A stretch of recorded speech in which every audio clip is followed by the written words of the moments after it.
He wāhanga o te whakaaturanga o te tiriti o Waitangi kai te papatonga rewa I tūkinohia I te rangi nei, nā he tāngata hoki kua mauherehia.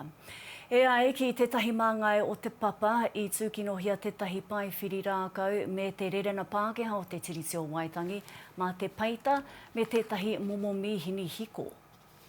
I'm not going to get into that. The reality is that, I would encourage people, they feel free to protest, but I don't think there's any need to deface, an exhibition like that at our National Museum. I tai mai mātou I piki ki runga ki te whakaaturanga te treaty, Signs of a Nation, ka tahi ka tukuna tētahi, kia piki ki runga I aia, me te whakakore I etahi wāhanga o the treaty.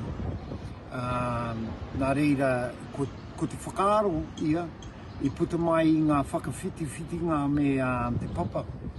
I te mea, I tono mātāu ki a rātau I raro I te Official Information Act, mō ngā whakawhitiwhitinga mō te treaty, ne?